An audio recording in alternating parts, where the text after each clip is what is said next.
अंकित की बातचीत में आप लोग का फिर से स्वागत है। आज मैं बैठा हूँ हिमांशु सर के साथ। Himanshu sir, thank you very much, आपने मुझे संडे को समय दिया।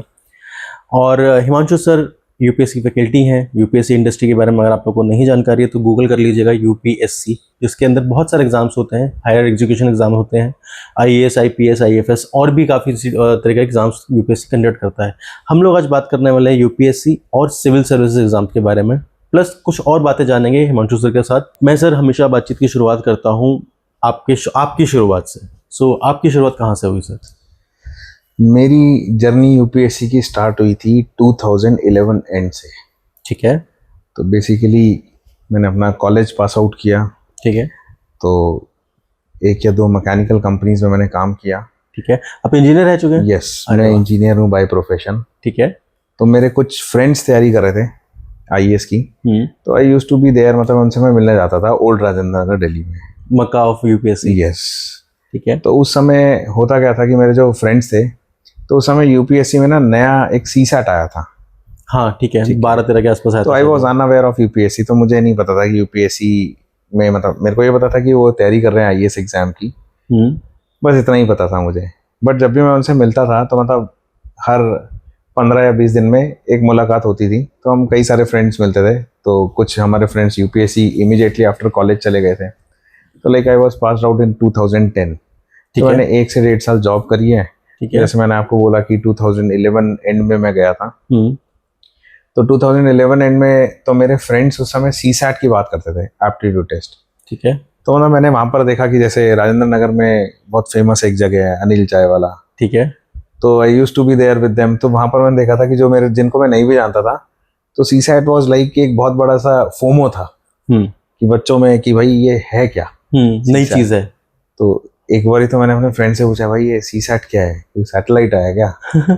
तो अब जो यूपीएससी की तैयारी करेंगे तो उनको पता होगा सैटेलाइट्स के नाम भी ऐसे होते हैं, लास्ट में एसएटी लिखा होता है। हाँ।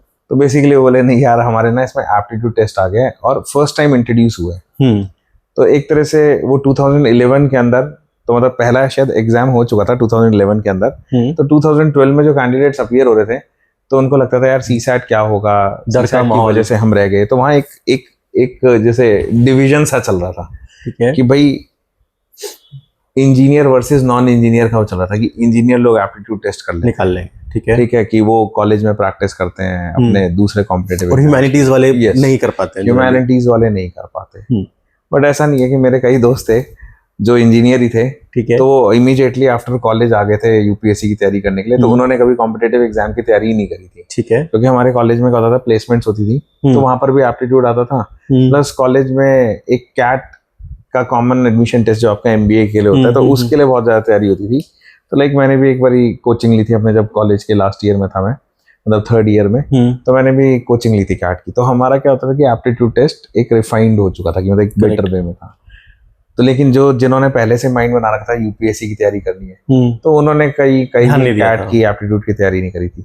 तो उनको सिखाने के चक्कर में, तो नॉर्मली जब बात होती थी तो कुछ मैथ्स के क्वेश्चन कर रहे होते थे, रीजनिंग के क्वेश्चन कर रहे थे, तो I used to help them, यार तू इसको ऐसे कर। ठीक है।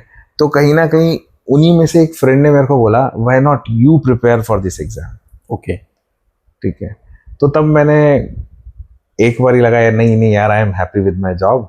ठीक है। खुश हूँ मैं अपनी जॉब के साथ, 10-15 दिन में तो उन लोगों से ही मिलता हूँ, फैमिली के साथ भी टाइम स्पेंड करता हूँ। नहीं, लेकिन पता नहीं जॉब में भी मेरे साथ ऐसा था कि मेरे को ना, मतलब I was good in designing. ठीक है। तो मैंने काफ़ी अपने मैकेनिकल, मतलब इंजीनियरिंग करते समय, I have learn so many thing like ProE, CATIA, AutoCAD, वो सारी चीज़ें मैंने सीखी थी। तो मेरे को ना डिजाइनिंग डिपार्टमेंट में जाना था, जहाँ मतलब कार्स डिजाइन हो रही है या फिर कार्स के कॉम्पोनेंट डिजाइन हो रहे हैं। तो मुझे वो अपॉर्चुनिटी नहीं मिल रही थी। तो जिस कंपनी में मैंने जॉब करी थी, तो they give me this thing कि हाँ, एक टाइम के बाद आपको उस डिपार्टमेंट में हम शिफ्ट करेंगे, but they keep me in production. ठीक है। तो मेरे को जब प्रोडक्शन में ही रखा तो काफ़ी टाइम हो गया था, तो आई गेट फ्रस्ट्रेटेड। तो वो फ्रस्ट्रेशन के आते आते मैंने कहा यार मैं रिजाइन करता हूँ। और यहाँ से मेरे फ्रेंड्स थे जो पुश कर रहे थे कि यार तेरा एप्टीट्यूड अच्छा है, तू कर लेगा, तू प्रीलिम्स तो निकाल लेगा। क्योंकि जो उस समय पहले टाइम में आया था कि जिनका एप्टीट्यूड अच्छा था, तो they have scored a very good marks in CSAT, when CSAT was qualifying and countable. हाँ, यस, सीसैट 2014 तक उसके मार्क्स काउंट होते थे। आफ्टर दैट उसको क्वालिफाइंग कर दिया। तो इनिशियली जब ये आया था 2011 में, तो सीसैट के मार्क्स थे तो जो कट ऑफ आती थी वो मतलब जो टोटल एग्जाम था वो 400 मार्क्स का था। ठीक है। तो 80 क्वेश्चंस थे सीसैट में, CSAT के 100 क्वेश्चन थे जीएस के। शायद अभी भी वही है, बट अभी इसका अभी CSAT क्वालिफाइंग हो गया है। अभी सीसैट क्वालिफाइंग हो गया सर।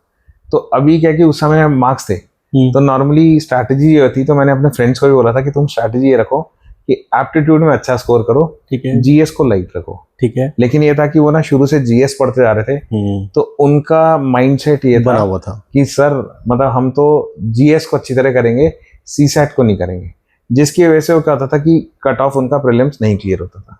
बट मैंने जब तैयारी स्टार्ट करी उनके कहने पे आने पे, तो मैंने 5-6 महीने लिए थे प्रीलिम्स को क्रैक करने में। क्लियर क्यों? क्योंकि मेरा सीसैट अच्छा था। I scored a good marks in CSAT because आपका कैट में आपने तैयारी करी हुई थी। यस, तो मेरा सीसैट में अच्छे मार्क्स आए थे, बट मेरे जीएस में इतने अच्छे नहीं आए थे। हाँ, लेकिन जो उसका सम टोटल था मिला के मेरी कट ऑफ पार हो गई थी। ठीक है। लेकिन जब मेंस लिखा था मैंने पहली बार, then it was a challenge. Okay. Then it was a challenge, क्योंकि उस समय आपको जीएस कुछ आता नहीं था, तो वो मेरे को बट ऑब्वियस था कि मैं मेन से बाहर ही हूँ। तो मेरी जो शुरुआत है यूपीएससी की यहाँ से हुई थी। ठीक है। इस दौरान आपका यूपीएससी, जब आप पीटी तो कैसे भी करके आपने सीसैट के थ्रू आपने क्लियर कर लिया, जो मेंस तक आप पहुंचे, तो उस टाइम जब आपने फर्स्ट टाइम पेपर देखे थे, उस टाइम पे सबसे ज्यादा डर किसका लगा? जीएस का, देखो मेंस का, ऑप्शनल का? 2012 में जब मैंने एग्जाम दिया तो उस समय क्या था कि इनिशियली 2 ऑप्शन लेने पड़ते थे। तो मतलब मैंने एक ऐसे फेज से तैयारी करी है जिस समय, जिस समय मतलब आप ये लगा के चलो कि जीएस के अंदर मतलब आपके वहां पर 2 ऑप्शनल होते थे। फिर 2013 में सिलेबस चेंज हुआ था। करेक्ट। ठीक है, 2013 में जीएस का एक लंबा चौड़ा सिलेबस आ गया था, 1000 मार्क्स की जीएस हो गई थी। और फिर उसके बाद अगर आप ये देखोगे ऑप्शनल भी एक हो गया था। तो उससे पहले मैं 2 ऑप्शनल पढ़ चुका था, तो फिर मेरे को ये डिसाइड करना था कि मेरे को कौन सा ऑप्शन है। तो इनिशियली क्या था कि 2012 में जब दिया था तो स्ट्रैटेजी था कि ऑप्शनल्स के ऊपर फोकस करो, because it's all about marks. Correct. कैसे भी डालने तो आपको मार्क्स चाहिए, क्लियर, चाहे आप वो ज्यादा बुक्स पढ़ के लाओ चाहे कम बुक्स पढ़ के लो, इट्स ऑल अबाउट मार्क्स। तो उस समय मेरी स्ट्रैटेजी ये थी कि ऑप्शनल, तब भी मैंने जीएस पे इनिशियली फर्स्ट अटेम्प्ट में फोकस ज्यादा नहीं किया था क्योंकि ऑप्शनल पे था। तो जैसे ही प्रीलिम्स क्लियर हुआ तो 2 ऑप्शनल्स के ऊपर फोकस करना शुरू कर दिया था। क्लियर, लेकिन जब तक आपने अटेम्प्ट दिया, क्लियर, तो वो पता ही था कि 2012 में नहीं होना, कम टाइम पीरियड था मेरे पास। लेकिन जब आपने वो फिर भी आपने उसके ऊपर टाइम लगाया, मेहनत करी, इन्वेस्ट किया अपना पूरा टाइम, लास्ट में आपको पता लगा कि सिलेबस चेंज हो रहा है, तो आपको एक ऑप्शन लेना है। फिर जीएस बहुत सारी है, फिर जीएस के ऊपर मेहनत करना पड़ेगा, फिर जीएस के ऊपर मैंने मेहनत करी। हाँ, लेकिन 2014 तक हमारे को एक एज था जिनका एप्टीट्यूड अच्छा था कि they used to score good marks in CSAT. ठीक है। क्लियर, तो time it was not qualifying नहीं हुआ था। लेकिन जब हाँ क्वालिफाइंग हुआ था तो एक लेवल प्लेइंग फील्ड आ गया था। ठीक है। ये चीज अब आपकी इस जर्नी के अंदर सर, आप स्टूडेंट से टीचर कब बने?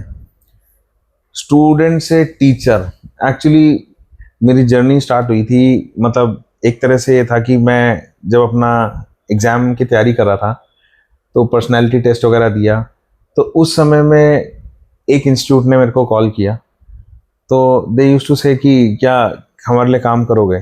तो बट मेरे फादर का ये था कि यार यू हैव अटेम्प्ट्स, तो मतलब मेरे लास्ट अटेम्प्ट टीचर थे उस समय, तो आपके पास चाहे एक अटेम्प्ट भी पढ़ा हो, तो उनका ये था कि भाई पढ़ाई कर। क्लियर, कि भाई person can not be at two places at a time, right. तो मतलब वो था कि तू फोकस कर पढ़ाई पे, ठीक है, जैसे भी है फाइनेंसेस में मैनेज करूंगा तेरे लिए, तू अपना पढ़ाई कर। क्लियर, लेकिन उस समय बात फाइनेंसेस की नहीं थी, मेरे को ये था कि यूपीएससी में क्या होता है कि इनिशियली क्या होता है कि स्टूडेंट के पास एक एनर्जी होती है, गाइडेंस नहीं होती, but over the time period, clear, over the time period अगर आप ये देखोगे आपकी एनर्जी जानी शुरू हो जाती है, गाइडेंस होती है, जोश आपको, यस, आपको पता होता है कि अगर जैसे 4th अटेम्प्ट का अगर आज कोई स्टूडेंट होगा, उसको पता होगा मेरे को क्या पढ़ना है, ठीक है, कैसे पढ़ना है, बट वो पढ़ने के लिए एनर्जी नहीं है उसके पास, मोटिवेशन नहीं है। तो मेरा कहीं ना कहीं वो वाला फेज आ गया था कि आपको ये तो पता था कि मुझे पढ़ना क्या है, लेकिन पढ़ने का मन नहीं करता होगा। यस, आप ये कह सकते हो कि हाँ मन नहीं करता था। तो अल्टीमेटली ये रहता था कि पास्ट वो देख के यार कि आप एक लेवल तक पहुंचे, नहीं हुआ सिलेक्शन, तो अल्टीमेटली वो वैसे ही आपका, if I am not wrong उस टाइम पे 4 अटेम्प्ट हुआ करते थे इनिशियली 2014 तक 4 थे, फिर उसके बाद जब 2 चेंज हुई थी तो जाते जाते राहुल गांधी जी 2 अटेम्प्ट एक्स्ट्रा बढ़ा गए थे। चलो तो अल्टीमेटली हाँ, मतलब हम कह सकते हैं राहुल गांधी तो नहीं, प्रीवियस गवर्नमेंट जो थी 2014 से पहले, ठीक है, तो उन्होंने 2 अटेम्प्ट एक्स्ट्रा दिए थे जनरल के, तो टोटल 6 अटेम्प्ट हो गए थे। ठीक है। तो यहाँ पर ये होता है कि मैं जो दोबारा उस पर आता हूँ कि एनर्जी होती है आपके पास इनिशियली, बट गाइडेंस नहीं होती। लेटर स्टेज पे आपके पास गाइडेंस होती है क्योंकि आप इतना पढ़ चुके होते हो, यू नो क्या पढ़ना है क्या छोड़ना है, बट एनर्जी नहीं होती। तो सर चलिए आपकी स्टोरी से हट के थोड़ा सा एक सवाल करना चाहूँगा मैं कि जब कोई बच्चा नया आता है 12वीं पास करके या ग्रेजुएशन के फर्स्ट से सेकंड ईयर में होता है, तब उसका जोश ही जोश होता है, ये भी कर लूँ मैं वो भी कर लूँ।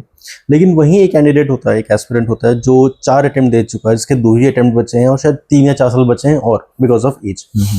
अब उसे पता है कि मेरा पीटी नहीं रहा 2 साल से, 3 साल पहले पीटी हो गया था किसी भी तरह से हो गया था, 2 साल से पीटी नहीं हो रहा है, तो मैं पीटी ही क्रॉस नहीं कर रहा हूँ, लेकिन मेरा ऑप्शनल स्ट्रॉन्ग है। मतलब बहुत सारे माइंड फ्रेम चल रहे होते हैं। वहीं जो एक सेकंड ईयर में बच्चा है उसके लिए तो सब कुछ ब्लैंक है, ना उसका पीटी हुआ, ना मेंस हुआ, ना उसे कोई टेंशन है। तो इन दोनों की जो प्रिपरेशन होती है, इसके बारे में आपको क्या लगता है, कोई स्ट्रीमलाइन कर सकता है इसको? देखो एज सच मैं एक चीज अपनी क्लास में हर स्टूडेंट को बोलता हूँ, क्योंकि देखो मेरे पास इतने सारे स्टूडेंट्स मैंने पढ़ाए हैं, तो मैं हर स्टूडेंट को ये बोलता हूँ कि भाई हर एग्जाम के लिए स्ट्रैटेजी चाहिए। ठीक है, तो मेरे पास डाइवर्स स्टूडेंट आते हैं कि सर मेरे को ये सब्जेक्ट समझ आता है, ये नहीं आता समझ, तो मैं उनको एक ही चीज बोलता हूँ कि भाई this is all about marks. ठीक है, आपको 200 मार्क्स हैं, प्रीलिम्स में 200 मार्क्स का पेपर है, जो अभी पिछले 5-6 साल से जो ट्रेंड जा रहा है कट ऑफ का 90 मार्क्स जा रहा है। हाँ। तो मैं उनको बोलता हूँ सेफर साइड पे आप 100 मार्क्स लेके चलो, कि आपको 100 मार्क्स चाहिए, तो मतलब आपको 50 क्वेश्चंस करेक्ट करने हैं। अब यूपीएससी तो आपको सारे ऑप्शंस दे रहा है ना, कि भाई कुछ क्वेश्चन मैं हिस्ट्री से पूछूंगा, कुछ ज्योग्राफी से पूछूंगा, कुछ पॉलिटी से, कुछ इकोनॉमी से, क्लियर, कुछ एनवायरमेंट से, कुछ करंट अफेयर्स। अब मैं आपको ये बोलता हूँ कि आप सारे सब्जेक्ट में परफेक्ट नहीं हो सकते, और परफेक्शन चाहिए भी नहीं यहाँ पर। क्लियर, भाई मेरे को तो ये चाहिए कि या तो मैं अपने आप को ऐसे करूँ कि मैं हर सब्जेक्ट में अपने आप को अबव एवरेज रखूँ, ताकि मेरे 60% क्वेश्चन हर में से सही हो जाए। ठीक है, तो मेरी कट ऑफ तब भी निकलेगी। या फिर मुझे लगता है कि सपोज कर लो कि मुझे हिस्ट्री पढ़ना नहीं अच्छा लगता, लाइक अगर मैं बात करूँ मेडिवियल एंशियंट, मैंने भी आज तक कभी अच्छी तरह पढ़ी नहीं, बट अल्टीमेटली क्या होता था कि अगर मेरे को मेडिवियल एंशियंट नहीं आती, या मेरे को उसमें इंटरेस्ट नहीं आ रहा है, ऐसा नहीं है कि मेरे को कि मैं नहीं समझ सकता, बट मेरा इंटरेस्ट नहीं डेवलप हो रहा उसमें, या मेरे को पढ़ना ही नहीं अच्छा लग रहा हो, या मेरे को उसमें लगता है कि यार मैं नहीं कर ज़्यादा हिस्टोरिकल टर्म से हम नहीं कनेक्ट कर पाते। हाँ, तो मैं क्या करता हूँ कि एंशियंट मेडिवियल को एक बिलो एवरेज और एवरेज के बीच में रखूंगा। ठीक है, बाकियों को हाई। लेकिन मैं एनवायरनमेंट में मैंने फिर मेहनत कर ली थी कि मेरे एनवायरनमेंट के क्वेश्चन गलत नहीं होने चाहिए। तो बेसिकली मार्क्स लाने बट सर वही जब हम बात कर रहे हैं उस कैंडिडेट की जो 4 अटेम्प्ट दे चुका है, 2 अटेम्प्ट बचे हैं, जोश खत्म हो गया, उसको भी पता है कि मेरा हिस्ट्री क्लियर नहीं हो रहा, हिस्ट्री से मैं रुका हुआ हूँ, लेकिन मैं एनवायरनमेंट की वजह से भी आगे नहीं कर पा रहा हूँ। देखो उसके लिए अगर जैसे आपने वो सवाल पूछा था कि आप टीचिंग में आप कैसे शिफ्ट हुए, तो उसके लिए मैंने क्या किया था कि मतलब मेरे को कि मतलब जैसे मैंने आपको बताया कि मेरे फादर ने बोला फाइनेंसेस का तू टेंशन मत कर, आई विल मैनेज इट। लेकिन मेरे को उस समय फाइनेंसेस का नहीं था, मेरे को ये था कि काम करना है, मेरे को इस फील्ड में या अपनी पढ़ाई से कनेक्टेड रहना है। लाइक नॉर्मली क्या होता था कि स्टूडेंट ने प्रीलिम्स दिया, ठीक है, रिजल्ट का वेट कर रहा है, क्लियर हो गया तो वो पढ़ रहा है, नहीं हुआ तो वो टाइम वेस्ट कर रहा है।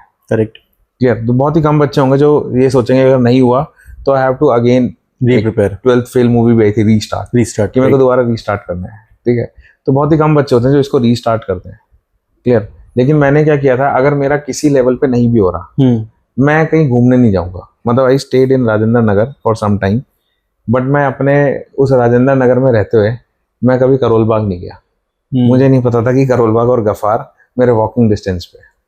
ठीक है, मैं कभी नहीं गया। वो पॉपुलर जूस और अनिल चाचा की चाय। हाँ, बस वो ये था कि रूम, लाइब्रेरी भी मैंने लेटर स्टेजेस पे ज्वाइन कर थी, नहीं तो otherwise room, library and you can say in between अगर कभी फ्रेंड्स के साथ चाय वगैरह पीने चले गए तो चाय। बट हाँ, उस चाय के ऊपर भी वी हैव चर्चा कि कोई ना कोई टॉपिक डिस्कस कर रहा था, चाहे करंट अफेयर का हो, चाहे किसी बेस सब्जेक्ट का उठा के हमने टॉपिक डिस्कस कर लिया। ठीक है, तो मतलब वहां पर भी हमारी ये डिस्कशन होती थी। No Instagram, nothing. खैर उस समय इतना इंस्टाग्राम था भी नहीं, क्लियर। तो उन सब पे कोई बात नहीं होती कि भाई आजकल ये रील ट्रेंड हो रही है, ऐसा कुछ नहीं होता। तो मेरा उस समय क्या था कि जैसे मेरे फ्रेंड्स थे, मेंस लिखा, मेंस लिखने के बाद घूमने चले गए कि भाई रिजल्ट का वेट करेंगे, या फिर नो डाउट हर कोई ड्रीम कर लेता है कि भाई मैंने मेंस लिखा है तो मेरा सिलेक्शन तो हो ही जाएगा। Right, clear. तो ठीक है, वो एक अपनी जगह पे सही है। बट मैंने क्या किया कि मैंने उस समय पे मेरे को किसी कोचिंग ने बोला कि यार हमारे लिए कंटेंट प्रिपेयर करोगे। ओके, तो मेरे को उस समय पैसे का नहीं था। ठीक है, इट्स नॉट अबाउट मनी। मेरे को ये था कि मतलब आई विल बी एंगेज, क्योंकि सामने वाला कुछ ना कुछ अगर मुझे कंटेंट देगा, काम करने के लिए देगा, तो कहीं ना कहीं उसका एक अपना ओपिनियन होगा कि भाई ये कंटेंट तूने ये बनाया, ऐसे मत बना, ऐसे बना। तो it will be a learning point for me. Alright. और वो हुआ भी क्योंकि होता क्या था कि वहाँ पर भी जो कंटेंट आपसे काम करा रहे हैं, तो कहीं ना कहीं वो कंटेंट वाले भी आपके लिए एक तरह से एक्सपीरियंस होता है उनके भी। उन्होंने भी कहीं ना कहीं मेंस लिखा हुआ है, इंटरव्यू दिया हुआ है। करेक्ट। तो वो जब आपको एक इनपुट देते हैं तो वो मुझे बहुत हेल्प किया, तो मैं मतलब एक तरह से वैसे काम करता था उनके लिए। ठीक है। बट हाँ, मेरी एक कंडीशन थी, मैंने उनको ये बोला था कि भाई इट्स नॉट अबाउट मनी, आप मुझे वर्क फ्रॉम होम देना। ठीक है, ठीक ताकि है, आपको ट्रैवल टाइम बच जाए। जो भी आपको मेरे को कंटेंट देना है, I will prepare that topic. तो ज्यादातर वो करंट अफेयर ही देते थे कि यार ये करंट अफेयर्स में चल रहा है, ये इशू चल रहा है, इसके ऊपर हमें नोट्स बना के दे। क्लियर। तो मतलब एक नोट्स रेडी, तो कुछ इनपुट उनका होता था, कुछ मेरा होता था। बट मैं उनको ये कहता था कि आप एक काम करो, मुझे बता दो ये टॉपिक रेडी करना है, कब तक रेडी करना है वो डेडलाइन दे दो। ठीक है। तो मैं अपनी पढ़ाई को और उनके कंटेंट को दोनों को मैनेज करते हुए काम करता था। ठीक है सर। सर आपकी जर्नी के अंदर हमने आपकी ग्रेजुएशन, आप मैकेनिकल इंजीनियर हो, आपने देन यूपीएससी की तरफ ध्यान दिया, 2-3 साल आपने पीटी वगैरह दिया, सीसेट चेंज हो गया, सिलेबस चेंज हो गया, बहुत चीज़ें उतार चढ़ाव आती रही। मीनवाइल आपने थोड़ा कोचिंग से काम भी किया ताकि आप कनेक्टेड रहो। पर मेरा सवाल अभी भी वहीं स्टैंड कर रहा है, टीचिंग की तरफ आपका कब मन करा? टीचिंग की तरफ जब मैंने कंटेंट का काम शुरू किया था, तो वहीं पे एक कोचिंग ने अपॉर्चुनिटी दी। ठीक है। कि क्या पढ़ाओगे? ठीक है। तो तब मैंने बोला कि sir I have a stage phobia. Oh my God. ठीक है, तो मैंने कभी बच्चे ही नहीं फेस करे। तो उन्होंने मेरे को बोला कि ज़्यादा बच्चे नहीं है क्लास में, सिर्फ 15-20 स्टूडेंट्स हैं। तो मैंने कहा आई कैन ट्राई। तो जब उन्होंने मेरे को कह के बोला 20 ही बच्चे होंगे, तो अल्टीमेटली मैं भी उनकी बात मान ली, चलो ठीक है। क्योंकि उस समय मैंने क्या किया था, जिस कोचिंग के लिए मैं काम कर रहा था कंटेंट, तो मैंने उनके लिए बजट और इकोनॉमिक सर्वे का कंटेंट रेडी करके दिया। ठीक है। तो उन्होंने बोला, फिर मैंने पूछा क्या पढ़ाना है, बोले यही पढ़ाना है, तो जो बजट और इकोनॉमिक सर्वे आपने रेडी किया है इसी को ही पढ़ाना है, आपको डिलीवर करना है। तो मैं जब उन्होंने ऑफर दिया ये, तो मैंने उनको बोला सर पहले ये बताओ क्लास में स्टूडेंट कितने हैं? तो उन्होंने बोला 15 से 20 स्टूडेंट है। बट उन्होंने एक तरह से वो ये कह के मेरे को क्लास में भेज दिया, बट क्लास में अराउंड 50-60 स्टूडेंट थे। तो मतलब मेरे लिए एक थोड़ा सा नर्वसनेस वाली फीलिंग आ गई, 5 ही फ्लोर है, चला जा। हाँ, तो मैंने कहा यार आपने तो 20 बोले थे, यहाँ तो 50-60 बच्चे बैठे हैं, खुदा दिया। तो देन मैंने उनसे पूछा यार ऐसा क्यों करा? बोले अगर मैं तेरे को पहले ही बोलता 50-60 है नहीं आते, तो तुम कभी क्लास में जाते ही नहीं।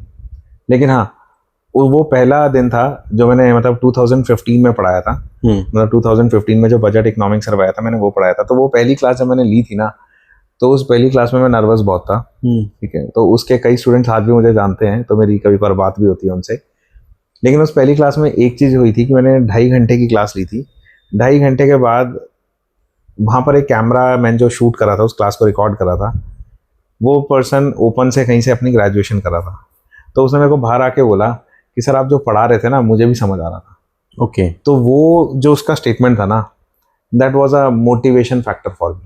ठीक है, कि अगर मेरी क्लास का लास्ट स्टूडेंट भी समझ पा रहा है मेरी बात, मैं अपना मैसेज पूरा डिलीवर कर पा रहा हूँ कि मैं आपको ये पढ़ा रहा हूँ, क्लियर। जबकि वो नॉन यूपीएससी था, उसका कोई लेना देना नहीं था यूपीएससी से। जब वो समझ पा रहा है, तो ये जो 50-60 बच्चे बैठे हैं, तो इन्हें भी समझ आया होगा। फिर जब मेरी सेकेंड क्लास हुई नेक्स्ट डे, तो और बच्चों का रिस्पॉन्स अच्छा था।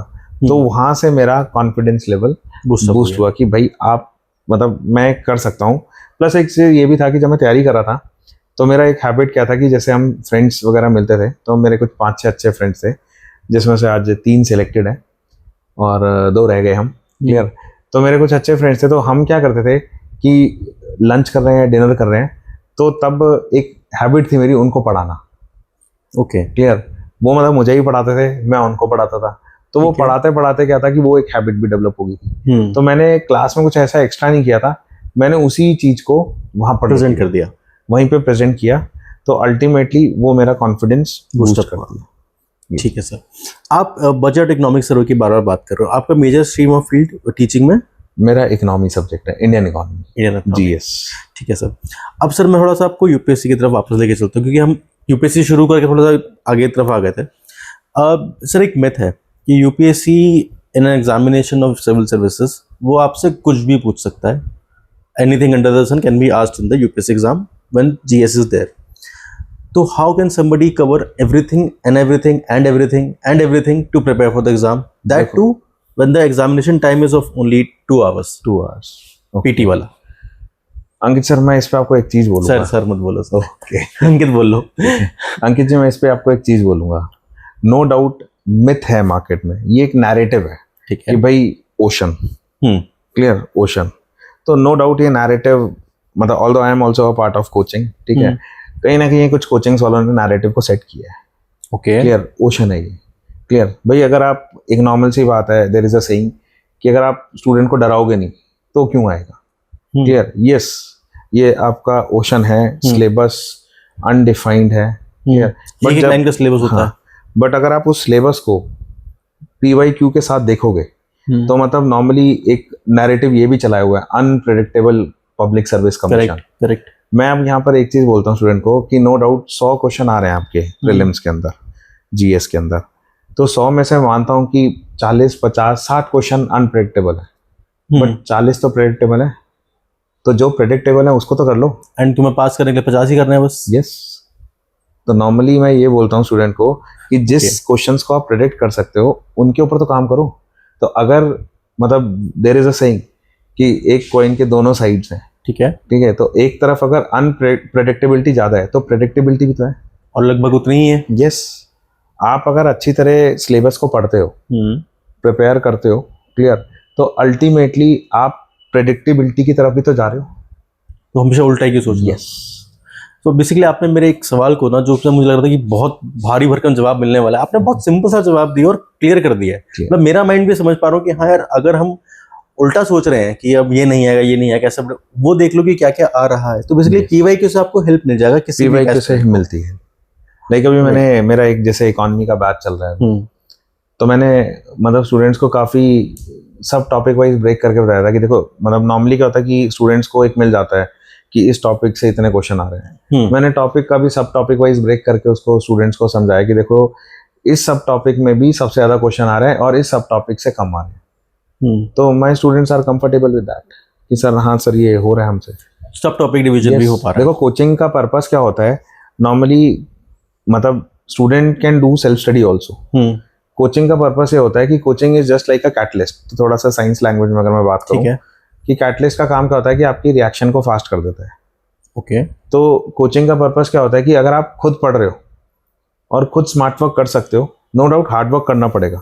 हार्ड वर्क करोगे तभी स्मार्टनेस आएगी। स्मार्टनेस पहले नहीं आएगी, पहले हार्ड वर्क देन स्मार्टनेस।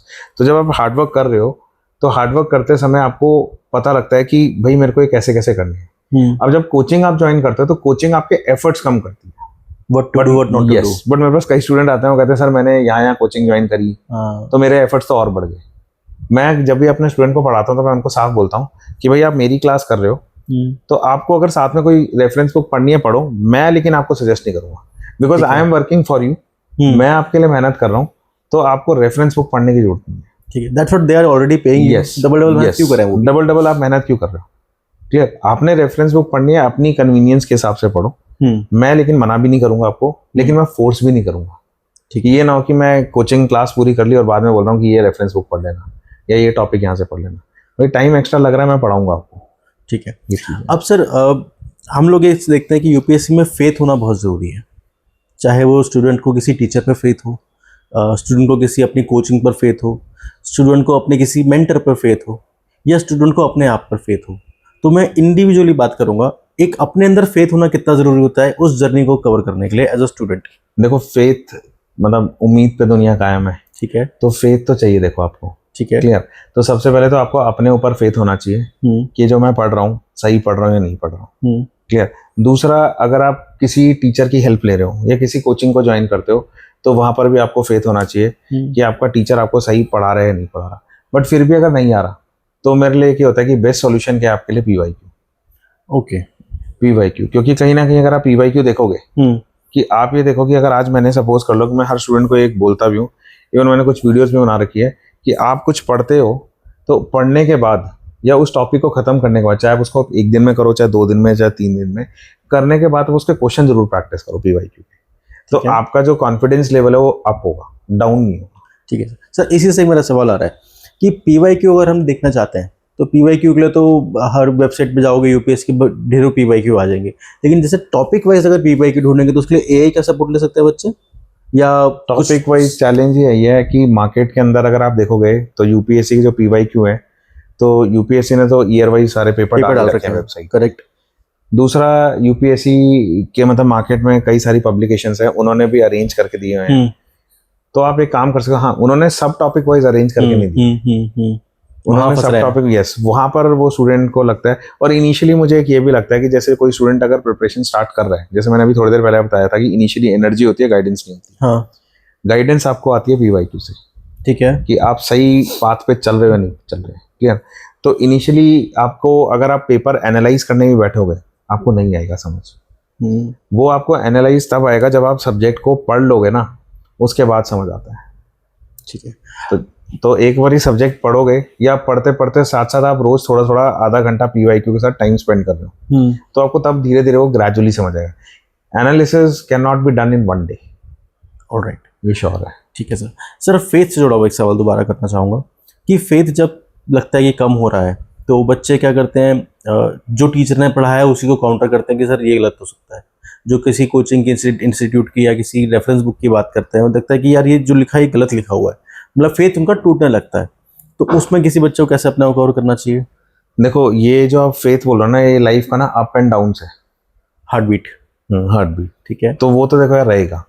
तो अगर आप पूरी प्रिपरेशन में अगर बोलो कि मैं तो 100% कॉन्फिडेंट था, अगर कोई स्टूडेंट सेलेक्ट हो जाता है और बोलता है मैं तो भाई डे 1 से कॉन्फिडेंट था, मेरी लाइफ में अप एंड डाउन आया ही नहीं, तो वो साफ झूठ बोल रहा है। ओके, अप एंड डाउन आते हैं, ठीक है, ठीक है। लाइक मेरा एक ऑप्शनल था साइकोलॉजी, तो उसमें एक बहुत फेमस टीचर है मुकुल पाठक सर, ठीक है। तो वो हमेशा एक चीज बोलते थे कि जब भी कोई स्टूडेंट सेलेक्ट होता है ना, वो अपना गुड पार्ट ही दिखाएगा। Ironically yes. हाँ, मतलब अपना गुड पार्ट ही दिखाएगा कि भाई बहुत इजी था, मैंने ये पढ़ लिया, सक्सेस स्टोरी बहुत आ रहे हैं। Yes. राइट। बैड पार्ट कोई भी नहीं दिखाएगा। क्यों? क्योंकि बैड पार्ट को देख के आपको रोना आएगा। ये फैक्ट है, ये फैक्ट है कि मैं भी अगर जीवन में अगर सक्सेस को अगर टच करता हूँ, या कोई भी बंदा टच करता है, तो अपना गुड पार्ट आएगा, यार ये तो मैंने ऐसे कर लिया, ये ऐसे कर लिया। देयर आर सो मेनी, आजकल रील्स बहुत चलती हैं, ट्रेंड चल रहा है रील्स का, तो उसमें हम सक्सेस पार्ट देखते हैं, भाई ये बंदा इतना सक्सेसफुल हो गया, एलन मस्क इतना सक्सेसफुल हो गया, क्लियर। तो अल्टीमेटली उसका एक बैड पार्ट भी रहा होगा, वो किसी ने दिखाया ही नहीं है, नहीं आपको कोई रील दिखेगी उसकी। नॉट ओनली एलन मस्क, किसी का भी, किसी का भी, क्योंकि कोई बैड पार्ट याद करना चाहेगा ही नहीं ना। राइट। बट मेरा यहाँ पे थोड़ा कॉन्ट्रडिक्शन है सर। मेरी इस अंकित की बातचीत में मैं चाहता हूँ कि मैं लाइफ लर्निंग के बारे में बात करूँ। तो कई बार क्या होता है, जिनसे मैं बात करता हूँ वो लोग कुछ ना कुछ बताते हैं कि मैंने वहाँ पे ठोकर खाई, वहाँ पे मैंने ये सीखा, तो लाइफ लर्निंग के बारे में बात करते हैं। तो शायद मेरे थ्रू कुछ लोगों को उस लाइफ लर्निंग के बारे में उन बुराई पार्ट की वजह से समझ में आ जाए। खैर, coming back to sir UPSC again, faith रखना कि मेरा को यूपीएससी करना है, क्रैक करना है, सिविल सर्विस एग्जाम क्लियर करना है, आईएएस बनना है, आईपीएस बनना है, देश की सेवा करनी है, क्या किसी भी स्टूडेंट को प्लान बी के बारे में सोचना चाहिए? प्लान बी देखो होना चाहिए, बट प्लान बी का ना एक टाइम होना चाहिए। ओके। लाइक अगर मैं यहाँ पर भी बात करूँ तो स्टूडेंट्स कई तरीके के हैं। तो जो एक स्टूडेंट है जो जॉब के साथ रहते रहते तैयारी कर रहा है, तो उसको तो प्लान बी चाहिए ही नहीं। उसका तो प्लान बी यूपीएससी है। हाँ, तो उसका प्लान बी यूपीएससी, राइट, क्योंकि ऑलरेडी वो एक जॉब कर रहा है। करेक्ट। इन केस यूपीएससी हो गया तो बहुत बढ़िया, नहीं तो जॉब जो चल रही है वो चलती रहेगी। एक स्टूडेंट वो है जो जॉब करके आया है, ठीक है, जैसे आप थे। यस। तो एक स्टूडेंट है जिसने मतलब 1 साल 2 साल या 3 साल जॉब करी है, then they shift to the UPSC. तो उसके पास भी क्या कि अगर वो 2 साल यूपीएससी की तैयारी करता है, तो 2 साल में उसको पता लग जाएगा कि भाई मेरा जोश है और कितना लेवल, यस, मैं यूपीएससी कर सकता हूँ नहीं कर सकता, तो उसको पता लग जाएगा। तो अगर वो 3 साल जॉब करके आया है, जॉब छोड़ के फिर तैयारी कर रहा है, तो अगर वो 2 या 3 साल यूपीएससी की तैयारी करता है, तो उसके लिए दोबारा बैक जाना बहुत आसान है। ठीक है, तो वो भी प्लान बी अपना कवर कर लेगा। चैलेंज आता है उस स्टूडेंट को जो सीधा कॉलेज से आया है, कॉलेज भी नहीं, ग्रेजुएशन करके आया, क्योंकि ग्रेजुएशन में कॉलेज में भी वो बच्चे ने शायद कॉरेस्पोंडेंस से कर रहा होगा, 3 साल ही पढ़ाई में दे दिया। मतलब जो ग्रेजुएशन करके सीधा आ गया ना, उसको प्लान बी की बहुत टेंशन रहती है। ओके। क्योंकि मैंने जब भी जितने भी स्टूडेंट से इंटरेक्ट किए ना, तो ज्यादातर यही स्टूडेंट मेरे को ज्यादा मिलते हैं, मेजोरिटी जो सीधा ग्रेजुएशन के बाद आ गए हैं, ठीक है, तो उनको प्लान बी की बहुत टेंशन रहती है। तो मतलब मैं उनको हमेशा ये बोलता हूँ कि भाई फर्स्ट अटेम्प्ट में, लाइक आते हैं कई बच्चे कि सर फर्स्ट अटेम्प्ट दिया नहीं हुआ, तो बोलते हैं सर प्लीज कोई काम दिला दो, कहीं कंटेंट का दिला दो, हम करना चाहते हैं, खर्चा निकल जाए, फाइनेंसेस निकल जाए। तो मैं उनको ये बोलता हूँ यार प्लान बी के बारे में अभी मत सोचो। प्लान बी कहीं ना कहीं आपको ना थर्ड अटेम्प्ट के बारे में सोचना चाहिए। मतलब एक बार आप 3 अटेम्प्ट दे चुके हो और लगता है कि नहीं हो रहा, क्लियर, तो आप प्लान बी के ऊपर काम करना शुरू करो। अदरवाइज अगर आपको लगता है कि हाँ थर्ड अटेम्प्ट में भी अगर आप मेंस लिख रहे हो, मेंस क्लियर नहीं भी हो रहा, तो भी मैं कहूँगा कि आप में कैपेबिलिटी है, करो। जब मेंस तक हाँ, पहुंचे हो। किसी अगर स्टूडेंट का 3 अटेम्प्ट तक प्रीलिम्स ही नहीं हो रहा, तो उसको ज़्यादा थोड़ा सा टेंशन होना चाहिए कि यार मेरे लिए प्लान बी क्या है, क्लियर। तो वहाँ पर उसको एक प्लान बी के ऊपर काम करना चाहिए। अदरवाइज मुझे ऐसा नहीं लगता कि आपको प्लान बी ना लाइफ में मिल जाता है। कि अगर आप यूपीएससी के अंदर मेंस इंटरव्यू लिख रहे हो, मतलब पहुंच रहे हो इंटरव्यू तक, तो आपको एक प्लान बी जीवन में मिल जाएगा। ठीक है सर। अनप्रेडिक्टेबिलिटी की बात कर रहे हैं हम, यूपीएससी की बात करते हैं। मुझे हमेशा से ना यूपीएससी में एक मतलब ऑल्दो मैं भी इस इंडस्ट्री से कनेक्टेड हूँ पूरी तरह से, मुझे एक लगता है कि यार बच्चे का पीटी हुआ, मेंस नहीं हुआ, तो यार मेंस दोबारा लिखवा लो ना, पीटी क्यों लिखवा रहे दोबारा। इंटरव्यू नहीं हुआ तो इंटरव्यू दोबारा ले लो 1 साल बाद। तो वो जो शुरू से शुरू करने वाला प्रोसेस है, क्या लगता है आपको ये, मतलब मेरे को लगता है गलत है, मुझे लगता है कि दोबारा क्यों करने की इसकी मेहनत। तो क्या आपको क्या लगता है, सही है गलत है? देखो ये तो एग्जाम का प्रोसेस है, मतलब ठीक है, हम इस पे मतलब डिबेटेबल पॉइंट है कि मतलब कई लोग कहेंगे नहीं भाई अगर एक का प्रीलिम्स का स्टेज एक बार क्लियर हो चुका है तो वो वैलिड रहना चाहिए अगले 2 या 3 साल तक। हाँ एटलीस्ट, हाँ ऐसा भी तो कर सकते हैं। वो कर सकते हो, बट ठीक है डिबेटेबल है, but it's a part of competition. It's a part of competition. दिक्कत ये है ना सर कि वो बच्चा, मान लीजिए मैंने 3 पीटी दिए हुए हैं और एक आएगा फ्रेशर, वो बेचारा बिल्कुल 0 से स्टार्ट कर रहा होगा, मैं 60 से स्टार्ट कर रहा हूँ, ऑल तो पेपर दोनों के लिए सेम आने वाला है। बट एनी हाउ आपने क्या बताया, मेरा कॉन्फिडेंस शायद लो हो सकता है पर मेरा कंटेंट ज़्यादा होगा, गाइडेंस ज़्यादा होगी, तो फिर कंपटीशन ट्रू कैसे रहा सर वो? देखो कंपटीशन ट्रू तो नहीं रहेगा, बट वही है कि तभी तो हम इन एग्जाम्स को कॉम्पिटिटिव एग्जाम्स बोलते हैं ना। ठीक है। ये एक ही होता है कि जैसे आप ग्रेजुएशन कर रहे हो तो उसमें क्या होता है कि एक सेम में अगर आप एक सब्जेक्ट में फेल भी हो गए तो आप सेकंड सेम में चले जाओगे, लेकिन सेकंड सेम में आपको मौका दिया जाएगा फर्स्ट सेम के एग्जाम को क्लियर करने का। यहाँ पर वो चीज़ नहीं है। तो मतलब एकेडमिक और कॉम्पिटिटिव एग्जाम, इन दोनों का हमें डिफरेंस रखना है। तो अगर आप ये देखोगे मतलब मेरे हिसाब से सिस्टम सही है, ठीक है, तो आप इसको चैलेंज नहीं कर सकते। वैसे भी कौन कर सकता है गवर्नमेंट को चैलेंज? वैसे भी कोई चैलेंज नहीं कर सकता। अल्टीमेटली फिर आप ये लगा के चलो ना, ये तो आपके उसके ऊपर है कि मतलब यहाँ पर एक क्या है कि आपकी एक स्ट्रैटेजी के ऊपर चल रहा है। जरूरी नहीं है कि किसी ने अगर प्रीलिम्स इस अटेम्प्ट में निकाल लिया तो अगले अटेम्प्ट में भी निकाल लिया। नहीं निकाल पाते, नहीं निकाल पाता। जिनका इंटरव्यू लिखने जाते हैं वो शायद इंटरव्यू देने जाते हैं, वो पीटी नहीं दे पाते, कई बार क्लियर नहीं कर पाते। तो वो वाली चीज है। देखो वहां पर सर्विस में क्या है ना, they are looking for best talent. UPSC के अंदर तैयारी करने से पहले आपको समझना चाहिए कि जॉब प्रोफाइल क्या है। वहां पर आपको काम नहीं करना, आपको काम करवाना है। यूपीएससी में टेक्निकली यस जिस लेवल पे आप जा रहे हो, चाहे आप आईएएस हो, चाहे आईपीएस हो, चाहे आईआरएस हो, चाहे किसी भी पोस्ट पे हो, आपको काम नहीं करना, आपको करवाना है। तो you have to make people work. जो भी आपके अंडर आपका स्टाफ होगा उनसे काम करवाना है। ये नहीं है कि आप खुद जाके काम कर रहे हो। क्लियर? तो अल्टीमेटली ये चीज होती है कि आप पूरा एक करवाने का स्किल आना चाहिए आपको। तो आप एक पूरा डिस्ट्रिक्ट रन कर रहे हो, क्लियर, तो अल्टीमेटली आपको उस डिस्ट्रिक्ट के अंदर जितना भी आपको गवर्नमेंट डिपार्टमेंट्स है उनसे काम करवाना है कि वो सही से काम कर रहे हैं। तो you are like a centre brain कि कब क्या काम होगा, कैसे होगा, क्लियर, कौन करेगा, तो वो काम करवाना है आपको। तो this is the thing that you have to make sure. ये चीज़ है। ठीक है सर अभी हम लोग बहुत सारा यूपीएससी कर रहे हैं, मैं कुछ एक्स्ट्रा रैंडम सवाल फेंक के मार सकता हूँ आपके ऊपर? पूछ लो। ठीक है। आपको ट्रैवलिंग करना पसंद है सर, घूमना वूमना पसंद है? ट्रैवलिंग एक टाइम था मुझे बहुत पसंद था। ठीक है मतलब ऑल्दो मैंने बहुत कम ट्रैवल किया है, क्लियर, प्लस अब ऐसा कुछ नहीं लगता मुझे ट्रैवल करना। लाइक मेरी फैमिली कहते हैं कि कहीं हिल स्टेशन चलते हैं। तो मैंने कहा हिल स्टेशन चलना है तो कहीं लाइक हमारे पास like I staying in Faridabad, तो देखोगे तो हिमाचल है, उत्तराखंड है, तो दे यूज्ड टू सर्च कि आजकल लोग रील बनाते हैं कि यार ये नई जगह है, मतलब मसूरी, शिमला के अनटच्ड लोकेशंस है।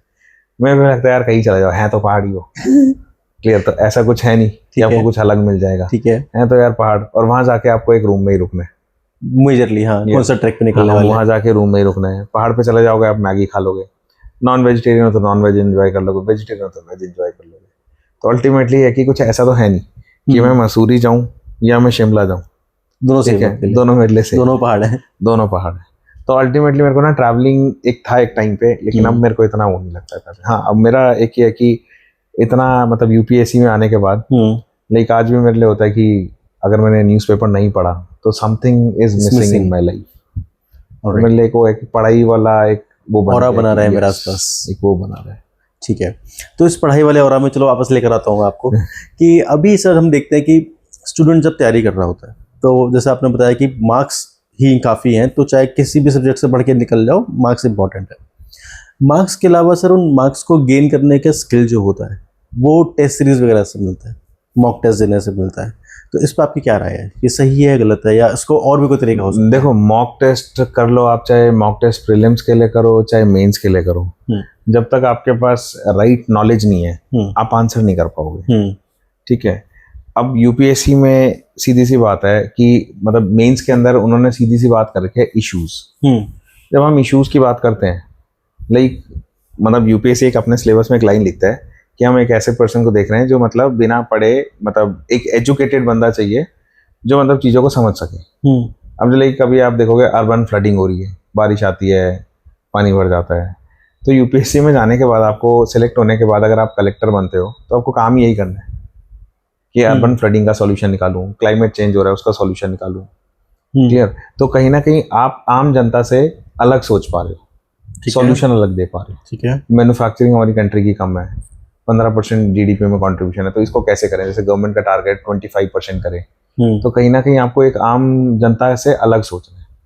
जैसे कि हम किसी से पूछते हैं कि आज का टेम्परेचर क्या है, तो कोई बोलता है बहुत गर्मी है, पर कोई एक एक्सपेरिमेंट कुछ और तरह से रिप्रेजेंट करेगा, कोई मेट्रोलॉजी डिपार्टमेंट का आदमी का अलग तरह से डिफाइन करेगा। तो उस हिसाब से आप बोल रहे हो कि हर स्टूडेंट, हर एस्पिरेंट जो यूपीएससी सिविल सर्वेंट बनता है उसकी थॉट प्रोसेस ही अलग होनी चाहिए। थॉट प्रोसेस अलग होनी चाहिए। आपको आप ये देखो ना, यूपीएससी जो सिलेक्ट हो रहा है, क्लियर, और जो आम जनता है जिसने यूपीएससी की तैयारी नहीं करी, that makes your thought makes a difference. UPSC versus non UPSC, कि आप चीज़ों को कैसे देख रहे हो। एक सिलेक्टेड कैंडिडेट, क्लियर, या फिर जिस कैंडिडेट ने तैयारी करी है नहीं भी हुआ सिलेक्ट, उसका आप कभी भी सोचने का पर्सपेक्टिव देखना बहुत अलग होगा, जो आम जनता को समझ ही नहीं आएगा। क्लियर? तो कहीं ना कहीं उसका काम करने का तरीका, क्लियर, और जो नहीं सिलेक्ट हुआ उसका काम करने का तरीका बहुत फ़र्क मिलेगा। सर ओवर द ईयर्स हमने ट्रांजिशंस बहुत देखे हैं, हमने केएसजी में साथ में बहुत ट्रांजिशन देखे हैं, आपने बाकी कोचिंग से भी काम किया होगा। ओवर द ईयर्स हमने एक ऑनलाइन एजुकेशन को बनते हुए देखा है, लाइक कैसे सिस्टम बनता है, क्लासेस कहाँ चलती है, सिस्टम कहाँ से आता है, वाइट बोर्ड से डिजिटल बोर्ड हो गए हैं, तार वाले माइक से लेकर वायरलेस माइक आ गए हैं, काफ़ी सारे ट्रांजिशन हमने देखे हैं। लेकिन एक टीचिंग है जिसमें मुझे लगता है ये ट्रांजिशन, टीचर तो वही है, पढ़ाना तो उनको वही इकोनॉमी है, पढ़ाना तो वही पॉलिटी है, तो वहाँ पे लेकिन क्या आपको लगता है कि ट्रांजिशन फ़र्क आया है या डिफरेंस है कुछ ऑनलाइन ऑफलाइन टीचिंग में? देखो डिफरेंस, देखो टीचर ने तो सेम ही स्टाइल से पढ़ाना है, चाहे वो ऑनलाइन पढ़ाए चाहे ऑफलाइन पढ़ाए। ठीक है, क्लियर? ऑफलाइन का एक मतलब देखो दोनों के अपने टेस्ट है। ओके, ठीक है, अगर मैं टीचर्स पर्सपेक्टिव, पहले मैं टीचर पर्सपेक्टिव से बात करूं, पहले आप स्टूडेंट पर्सपेक्टिव बताओ। स्टूडेंट, चलो हम स्टूडेंट पर्सपेक्टिव से पहले बात करते हैं। स्टूडेंट्स का क्या रहता है कि देखो ऑफलाइन में क्या होता है कि जब स्टूडेंट आता है तो स्टूडेंट का एक माइंडसेट ये होता है कि भाई मैं ऑफलाइन में जाऊंगा तो मेरा एक पीयर ग्रुप भी मिलेगा मेरे को, राइट।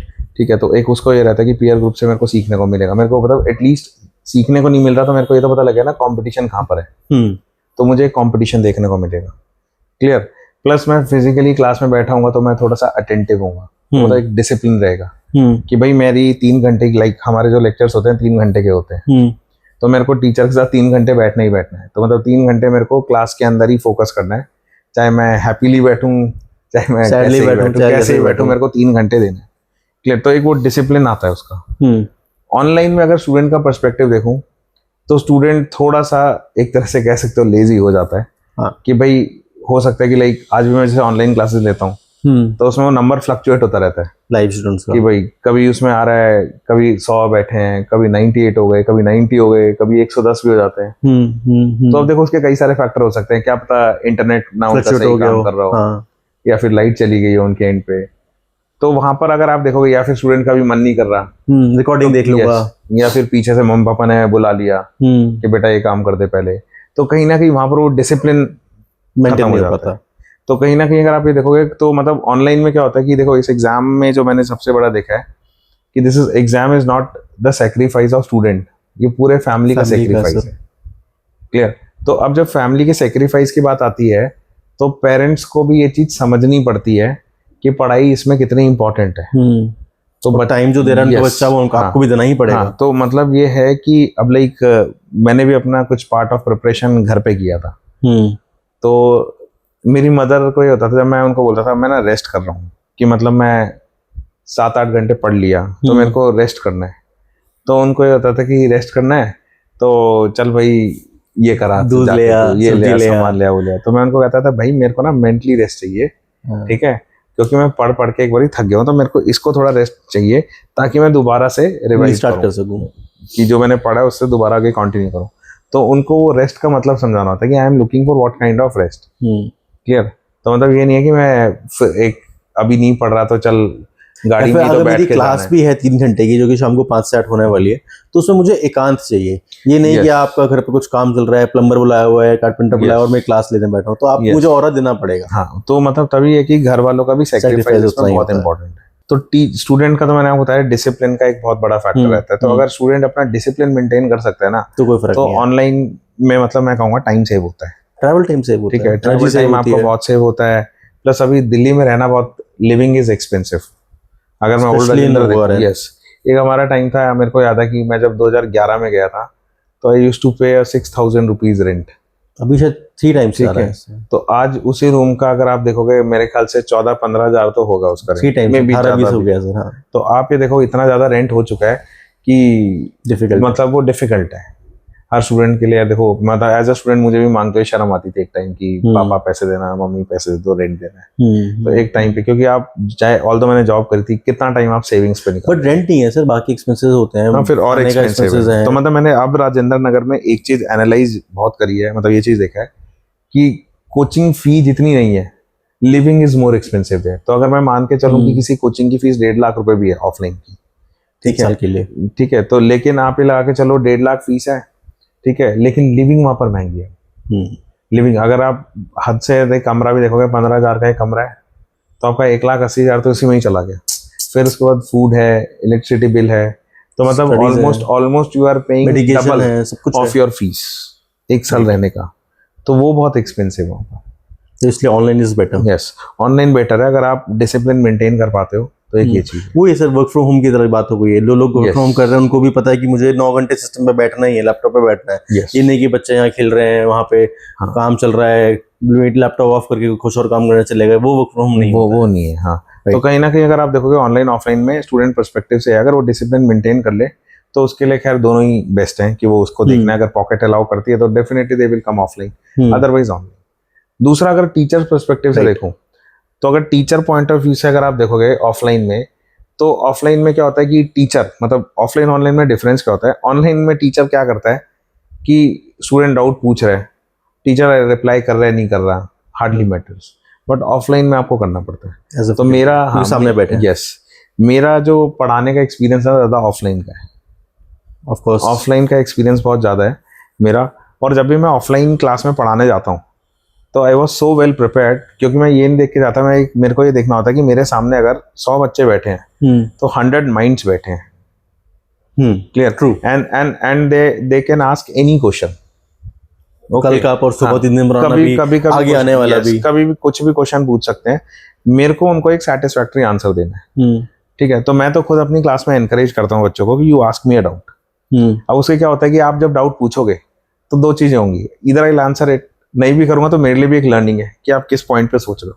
Correct, clear. ऑल्दो वो जिस पॉइंट से स्टूडेंट सोचता है, तो अगर आप मेरे कभी लेक्चर्स देखोगे तो मैं पहले उनको बता देता हूँ कि आपका ये डाउट होगा, आपका ये डाउट होगा। तो मैं उनको पहले आपने एक्सपीरियंस लिया हुआ है, इतने बच्चों को पढ़ाया हुआ है, तो वो एक एक्सपीरियंस, माइंड्स को आपने देखा हुआ है बेसिकली। तो ऑफलाइन में एक ही रहता है, क्लियर, कि ऑफलाइन में टीचर को क्या होता है कि उनको 100-200 जितने भी स्टूडेंट्स हैं उनको फेस करना होता है। अब जब ऑनलाइन की बात आती है, तो ऑनलाइन में टीचर कहीं ना कहीं डाउट्स को एस्केप करता है। बट मैं क्या करता हूँ, मैं जब भी ऑनलाइन भी क्लास लेता हूँ तो मैं अपने स्टूडेंट्स को अपना पर्सनल नंबर देता हूँ। मैंने कई बार हटाया आपका नंबर वीडियो में से, देखा होगा आपने। हाँ, तो मैं पर्सनल नंबर भी देता हूँ कि भाई you are free to ask me question any time, तो बस मेरे को व्हाट्सएप कर देना, मैं आपको रिप्लाई बैक कर दूंगा। तो मैं उनसे एक बस ये बोलता हूँ 24 आवर्स। तो अब ये टीचर के ऊपर है कि अगर टीचर ऑनलाइन वाले स्टूडेंट्स को भी कनेक्ट करता है, क्लियर। तो मैंने एक वहां पर ये देखा है कि कई टीचर क्या करते हैं, ऑनलाइन को नहीं कनेक्ट करते हैं। तो इसलिए बच्चा फर्स्ट होता है कि यार उसका एक माइंड में होता है ऑफलाइन ही जाना है, मेरे को ऑफलाइन ही जाना है। तो लेकिन मैं अपने ऑनलाइन स्टूडेंट्स को भी उतनी इंपॉर्टेंस देता हूँ जितना ऑफलाइन को देता हूँ। सर हम लोग अभी जैसे काफ़ी बातचीत कर चुके हैं, हम बहुत सारे डाइवर्स टॉपिक पर हमने बात करी है, हमने बहुत नीच टॉपिक पे बात नहीं करी है कि हम लोग घुस के बात कर रहे हैं। मेरे पास कुछ चुनिंदा सवाल हैं, मैं एक एक करके आपके ऊपर बूम करने वाला हूँ। सर पहला क्वेश्चन आता है मेरा कि यूपीएससी की तैयारी करने के अंदर हम देखते हैं कि करोल बाग चले जाओ, मुखर्जी चले जाओ, या काफ़ी सारे शहरों में चले जाओ, टीयर 2 टीयर 3 सिटीज़ में भी कोचिंग्स बहुत अवेलेबल हो गई हैं। वहीं एक नया ट्रेंड मैं देख रहा हूँ, module based teaching. Module based teaching में क्या हो गया है कि शायद, अगर मैं गलत बोल रहा हूँ तो मुझे ठीक करिएगा, कि कोचिंग में बच्चा जाता है, एंट्रेंस लेता है, फॉर्म भरता है, पेमेंट करता है, उसको पूरा शेड्यूल मिल जाता है कि आपको इसमें नहीं ये किताब भी मिल जाएंगी, टेस्ट मिल जाएंगे, उसको पूरा एक बेबी की तरह रख लेते हैं, स्कूल की तरह उसको गाइडेंस देते हैं इन दोस्त 11-12 मंथ्स। मॉड्यूल बेस में बच्चे को एक फ्रीडम मिल जाती है कि मैं हिस्ट्री यहाँ से पढ़ लूँ, मैं ज्योग्राफी वहाँ से पढ़ लूँ, मैं टेस्ट सीरीज़ कहीं और कर लूँ, मैं पॉलिटी कहीं और से पढ़ लूँ, मैं ऑप्शनल के लिए यहाँ से कर लूँ। तो इन दोनों में थोड़ा एक बार बच्चों को बताएं, जो व्यूअर्स हैं हमारे, उनको बताएं कि क्या होना चाहिए, क्या ऑप्ट कर सकते हैं, किस तरह के बच्चे के लिए कौन सा बेटर हो सकता है। ठीक है, देखो कोचिंग की जब हम बात करते हैं ना, चाहे आप कोचिंग एक फाउंडेशन कोर्स जो हमारे इसमें चलता है, जिसमें मतलब कोचिंग आपको प्रॉमिस करती है कि हम सारे सब्जेक्ट्स को कवर करेंगे, आपको कहीं नहीं जाना, that you are under one sun, मतलब एक ही छत के नीचे हम आपको सब कुछ दे रहे हैं। मॉड्यूल में क्या है कि मॉड्यूल में सबसे पहले आपको समझना पड़ेगा कि यहाँ पर स्टूडेंट के पास चॉइस है कि मेरे को, सपोज कर लो कि मेरे को फाउंडेशन एक जगह से नहीं करना, या फिर फाउंडेशन में हो सकता है कि सारे टीचर अच्छे ना हो, तो कई स्टूडेंट क्या करते हैं, मॉड्यूल पे जाते हैं। ठीक है, कि भाई मैं ज्योग्राफी यहाँ से कर लेता हूँ, पॉलिटी यहाँ से कर लेता हूँ, इकोनॉमी यहाँ से कर लेता हूँ, तो वो अपनी कन्वीनियंस के हिसाब से करता है। नो डाउट अगर मैं कॉस्ट वाइज देखूँ, कॉस्ट स्टूडेंट को बराबर ही पड़ेगी, ठीक है, क्लियर, कॉस्ट स्टूडेंट को बराबर ही पड़ती है उसमें, क्लियर। बट यहाँ पर मैं आजकल ऑनलाइन में एक ट्रेंड चल रहा है कि काफ़ी कम फीस कर दी है, मैं उसकी बात नहीं कर रहा। मैं अगर फाउंडेशन की बात करूँ कि जो अच्छी आपकी कोचिंग्स हैं, they are charging you more than 1 lakh, clear, तो मतलब 81 लाख प्लस मोर 80,000 या 1 लाख या उससे ऊपर ही चार्ज कर रहे हैं। अगर मैं उनकी बात करूं तो कहीं ना कहीं यहाँ पे देखो कि उनके पास हैं टीचर्स, अच्छे टीचर्स हैं, क्लियर। दूसरी बात, मॉड्यूल वाइज में भी आप देखोगे तो वहां पर भी आपके कई अच्छे टीचर्स हैं। तो ये स्टूडेंट को डिसाइड करना है कि कॉस्ट अगर मैं देखूं बराबर ही पड़ती है, पहली बात।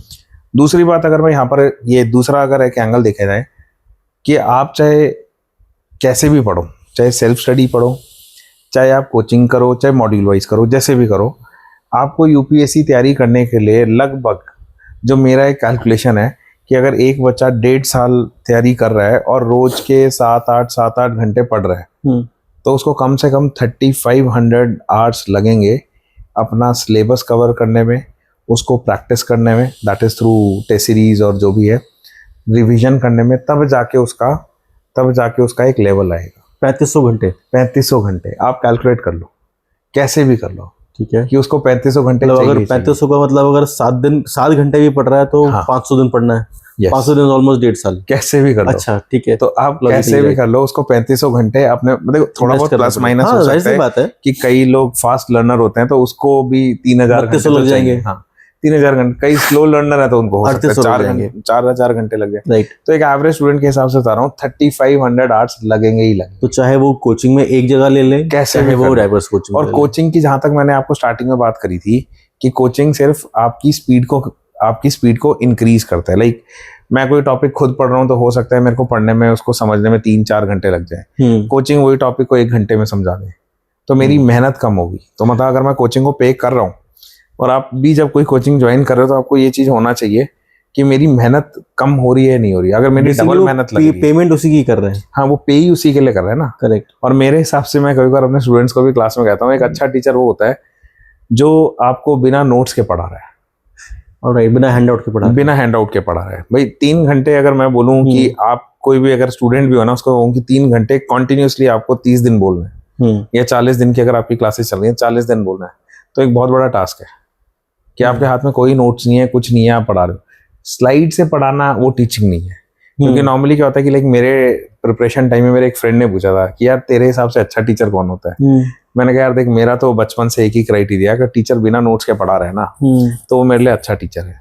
तो बोले क्यों? मैं भाई अगर वो बिना नोट्स के पढ़ा रहे तो इसका मतलब वो पीछे कितना काम करके आया, तभी तो वहां खड़ा होकर बिना नोट्स के बोल रहे ना वो, क्लियर। तो मेरा एक ये क्राइटेरिया है। स्लाइड से पढ़ाना सर वो टीचिंग नहीं है। स्लाइड से आप कोई डेटा दिखा सकते हो, क्वेश्चन दिखा सकते हो, कोई डायग्राम दिखा सकते हो, कोई मैप दिखाना है वो दिखा सकते हो रेफरेंस के लिए। यस, रेफरेंस के लिए। But totally you are teaching with slides, तो वो एक जगह मैंने करा था एक इंस्टीट्यूट में, तो मतलब मेरे लिए वो एक वो टास्क था, मतलब मेरे को मजा ही नहीं आया। तो मैंने एक क्लास में पढ़ाया भी था, देन मैंने हटा दी स्लाइड्स, मेरे को नहीं यूज करनी। ठीक है। तो मतलब कोचिंग जब ज्वाइन करो तो कोचिंग का काम भी होता है कि मैं टीचर से आज ये टॉपिक समझ के आऊँ, तो मेरा टाइम बच गया इसको समझने में, मैं वही टाइम कहीं और लगा सकता हूँ। लगाने 3500 घंटे ही हैं। हाँ, लगेंगे वो 3500 घंटे, क्योंकि ऐसा नहीं है कि आपने सिर्फ कोचिंग ज्वाइन कर ली, अच्छे टीचर से भी पढ़ लिए, लेकिन आप खुद नहीं पढ़ रहे तो वो फायदा नहीं, तो it is of no use. Clear? तो आपको पढ़ना तो पड़ेगा। अब जहां तक रही मॉड्यूल की, ठीक है, मॉड्यूल में आपके पास एक चॉइस ये रहती है कि भाई यूपीएससी में सपोज करो हमारे 10 सब्जेक्ट है, तो 10 में से मैं 2 सब्जेक्ट पढ़ सकता हूँ, मैं कंफर्टेबल हूँ 2 सब्जेक्ट्स में, तो मैं वो 2 सब्जेक्ट्स खुद पढ़ूंगा, बाकी के 8 सब्जेक्ट्स के लिए मैं मॉड्यूल ज्वाइन कर लूंगा। बिकॉज मार्क्स इंपॉर्टेंट है। यस, मार्क्स इंपॉर्टेंट है, क्योंकि मैं 2 सब्जेक्ट्स में सपोज मेरा हिस्ट्री में बचपन से इंटरेस्ट हो फॉर एग्जाम्पल, राइट, तो मैं हिस्ट्री खुद पढ़ सकता हूँ, उसके बाद वो गाइडेंस की जरूरत नहीं है, थोड़ा मटेरियल रिक्वायरमेंट है वो आप कहीं से भी वो मैं कर लूंगा। तो मतलब मेरा हिस्ट्री में मेरे को कोचिंग में जाके टाइम वेस्ट करने की जरूरत नहीं है, मैं इसको यहाँ पर ये करूंगा। ठीक है।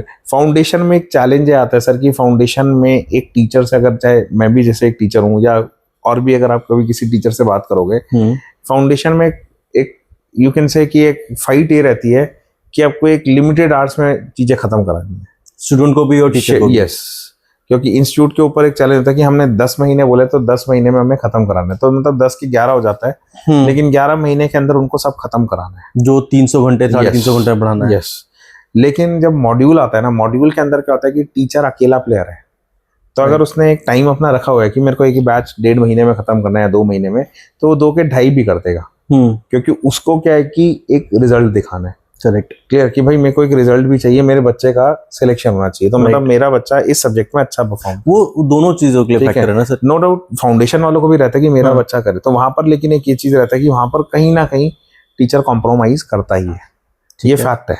ठीक करेगा, क्योंकि मैंने तो दोनों ही पढ़ाया, मॉड्यूल भी पढ़ाया है और आपका ये भी पढ़ाया है। अर्जेंट तो ले सकते हैं कॉल सर। ठीक है, क्लियर? तो ये दोनों ही मैंने इस पे पढ़ा के देखा है। क्लियर?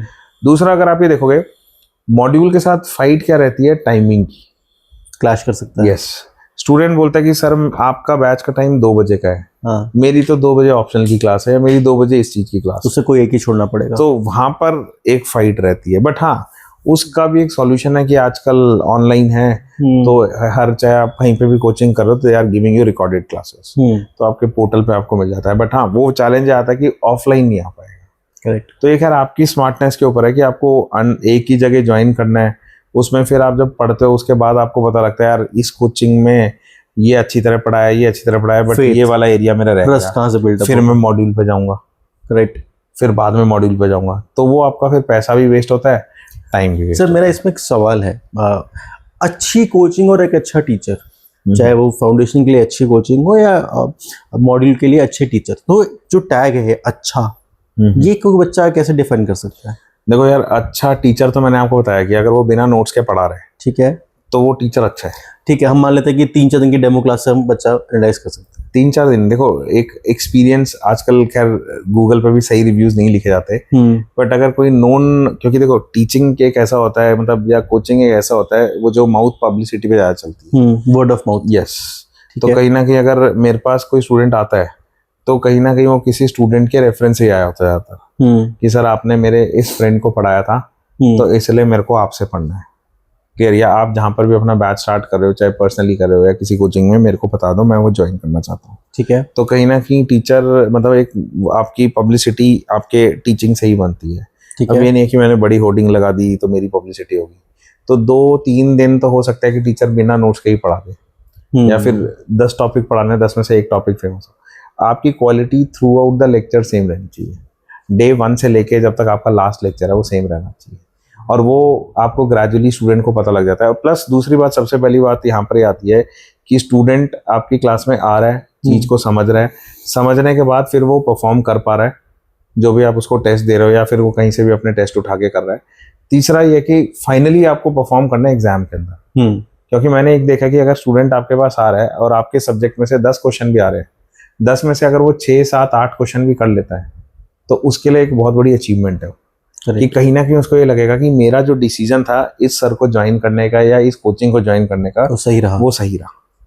Clear? तो बेसिकली ये वो ही कुआं है कि उतर के देखो कितना गहरा है। यस, आप बाल्टी डाल के नहीं देख सकते कितना गहरा है। वो आपको तभी पता लगेगा जब आप ज्वाइन करते हो, जब आप पढ़ते हो तभी पता लगेगा। ठीक है सर। अब थोड़ा सा रिलेटेड क्वेश्चन है कि हम जब सेल्फ स्टडी की तरफ बात करते हैं, द 3500 आवर्स, सो आपने बताया, बड़ा स्मार्टली बताया कि कोचिंग क्या करती है, कुछ घंटे कम कर देगी, वो मेहनत करके दे देगी कि बेटा ये पढ़ लो काफ़ी है। क्योंकि हम देखते हैं कि न्यूज़पेपर जब बच्चों के घर में आता है, हमारे घर में आता है, तो 32-33 पेजेस का होता है, उसमें सारे ही न्यूज़ यूपीएससी एस्पिरेंट के लिए नहीं होती है। तो कोचिंग या कोई मेंटर क्या करेंगे, आपको बता देंगे इन 33 पेजेस में से ये पढ़ लो, ये इंपॉर्टेंट है आपके लिए। लेकिन जो सेल्फ स्टडी की हम बात करते हैं, आज की डेट में एआई है, यूट्यूब पे भतेरी वीडियोस है, भतेरी मतलब भतेरी बहुत छोटा वर्ड यूज़ कर रहा हूँ मैं, अनगिनत वीडियोस अवेलेबल हैं यूट्यूब पे। वो वीडियो जेन्युइन है नहीं है, वो कोई कैसे जज कर सकता है? देखो, सबसे पहले ना मैं यूपीएससी में चाहे बच्चा सेल्फ स्टडी करे चाहे किसी कोचिंग को ज्वाइन करे, यहाँ पर दोनों कैटेगरी के स्टूडेंट्स को पता है क्या पढ़ना है। ठीक है, क्योंकि इसके लिए आपको यूट्यूब पे n नंबर ऑफ वीडियोस मिल जाएंगी। ठीक है, तो कहीं ना कहीं अगर आप मुझसे भी अभी पूछोगे क्या पढ़ना है, तो मैं भी आपको एक गिनी चुनी किताबें बताऊंगा। ठीक है, कि भाई पॉलिटी के लिए ये पढ़ लो, इकोनॉमी के लिए ये पढ़ लो, ज्योग्राफी के लिए ये पढ़ लो। स्पेक्ट्रम इकोनॉमी है? स्पेक्ट्रम आपकी हिस्ट्री के लिए, मॉडर्न। सॉरी, ठीक है, मुझे नहीं पता। तो जैसे मॉडर्न हिस्ट्री के लिए स्पेक्ट्रम पढ़ लो। ठीक है, तो कहीं ना कहीं वो आपको सोर्सेज जो है वो आपको सेम ही मिलेंगे। तो मतलब मैं भी कुछ अलग नहीं बताएंगे। राइट, डिफरेंस का आता है कैसे पढ़ना है। क्लियर? ऑलराइट। अब अगर मैं बात करूं, अगर ये एग्जाम होता है कि जो टॉपर है या जिसका रट्टा अच्छा है, तो हमेशा स्कूल या कॉलेज में जो टॉप मार रहे हैं वो हमेशा रैंक 1 लेके आते हैं, बिकॉज़ ह्यूमैनिटीज उनका टॉप रहा था। ठीक है। तो मतलब मेरे कहने का मतलब है कि जैसे एक ये भी बोला था एनसीईआरटी पढ़नी बहुत जरूरी है, छठी से यस एनसीईआरटी पढ़नी जरूरी है, बट जितना एनसीईआरटी का एक हाइप बनाया हुआ है ना कि मतलब एनसीईआरटी नहीं पढ़ी तो नहीं होगा। क्लियर? तो अल्टीमेटली यहाँ पर ये बोलूंगा कि अगर एनसीईआरटी से ही अगर सिलेक्शन हो रहा होता तो बारी तो जो स्कूल के बच्चे हैं जिन्होंने अच्छी तरह एनसीईआरटी को रट रखा है और हमेशा फर्स्ट आ रहे हैं अपनी क्लास में या बोर्ड लेवल पे सीबीएसई एग्जाम में या कोई भी बोर्ड हो, तो वो एग्जाम सबसे पहले क्रैक करता ना। तो इसका मतलब बियॉन्ड एनसीईआरटी है, ये एग्जाम आपका बियॉन्ड एनसीईआरटी है। अब यहाँ पर हमारा ये था कि सेल्फ स्टडी हो या कुछ हो, तो मैं यहाँ पर ये कहूँगा कि हर स्टूडेंट को ये पता है क्या पढ़ना है। ठीक है, क्लियर? तो अगर एक स्टूडेंट तैयारी करने आता है 2-3 महीने बैठ के भी अगर आप उससे पूछोगे ना, वो भी बता देगा कि तेरे को ये किताब इसके लिए पढ़नी है, इसके लिए पढ़नी है। बट इंपॉर्टेंट है कैसे पढ़ना है। यहाँ पर आपका डिफरेंस क्रिएट होता है। और जब आप कैसे पढ़ने पे काम करना शुरू करते हो ना, तब आपको समझ आता है यूपीएससी क्वेश्चन कैसे पूछेगा। अब लाइक जैसे मैं इकोनॉमी पढ़ाता हूँ, तो कभी बार कई बच्चे अब होते हैं कि देखो यार गूगल है आजकल सबके पास, ऑफलाइन ऑनलाइन हो, तो फटाफट वो कोई डेटा निकाल लेते हैं। कोई मैंने स्कीम बताई, सर ये स्कीम इस ईयर में आई थी। अब मैं उसको बोलता हूँ कि बेटा मैंने तेरे को नोट्स में नहीं लिखवाया, तो क्यों इस पे इतना एम्फेसाइज कर रहा है? सर पूछ सकता है यूपीएससी। अब मैं उसको ये बोलता हूँ कि बेटा सबसे पहले तो एग्जाम की रिक्वायरमेंट समझ। यही अगर तू एसएससी का एग्जाम दे रहा हो, तो रिक्वायरमेंट बैंक पीओ दे रहा होता, मैं तेरे को नोट्स में लिखवाता कि ये स्कीम आई थी इस साल में, लिख ले, और इसने साइन करी थी। क्लियर? इस मिनिस्ट्री की है। लेकिन अब यूपीएससी नहीं पूछता, ईयर तो नहीं पूछता, तो फिर मेरे को उनको एक जस्टिफाई करने के लिए एक स्टेटमेंट देनी पड़ती है कि जब हिस्ट्री के अंदर वो डेट्स नहीं पूछा, हिस्ट्री जैसे एग्जाम के अंदर जिसमें तो डेट्स ही डेट्स है, तो अगर आप यूपीएससी का प्रीलिम्स का पेपर उठा के देख लोगे, रेयरली आपको कोई क्वेश्चन मिलेगा जिसमें वो डेट्स पूछ रहा है। क्लियर?